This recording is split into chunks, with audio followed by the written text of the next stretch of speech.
We just kind of pick on the car analogy that Nish just made and said, I'm curious to, so when he said that there's no affordability on behalf of car buyers, I actually want to ask the question, why did the car manufacturers get into manufacturing cars in the first place? Did they not study this? What was the thought process then, and what's changed? Because the fact of the matter is that there are new car manufacturers coming in almost every month. So what are we missing here? Now that in some sense kind of sums up what I think we're going to be talking about. It's almost a very basic question. If your customers did not ever have the ability to pay, why was a rational business decision taken to get into a legitimate for-profit business? Just in terms of background, so I represent an organization called Springboard here, which is a fairly new organization. But this organization, as I call it, is in some sense it's an ideas lab. It's a work in progress. It's a for-profit entity. Don't get me wrong. But to try and find solutions to this who pays conundrum. It's essentially an organization that's in the student loan, skills training financing business.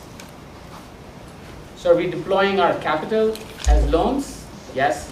Are we just advising and building ecosystems of training institutions and employers to enable this financing ecosystem? Yes. Do we have foolproof methods to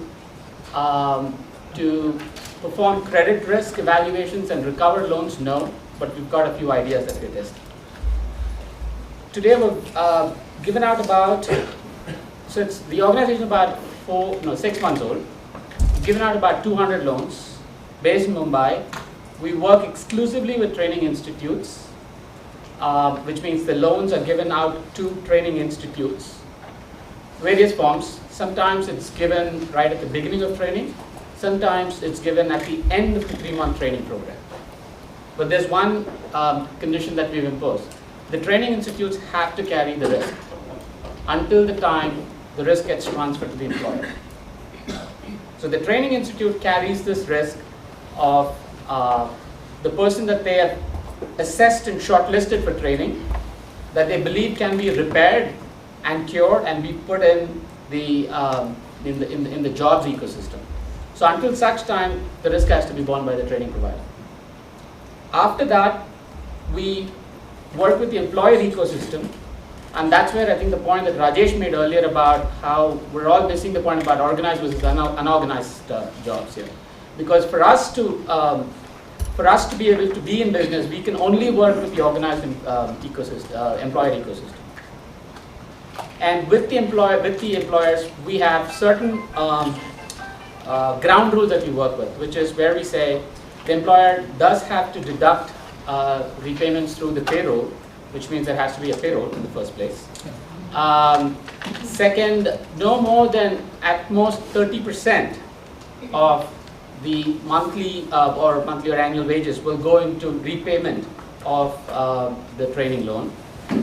And we try and do it as within a 9-month repayment schedule, but at most it's a 12-month repayment schedule.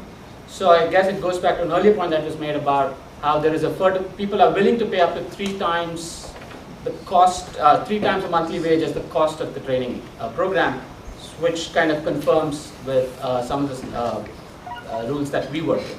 So that's the broad framework in which we're working. We are willing to risk some capital and come up with some ideas for this.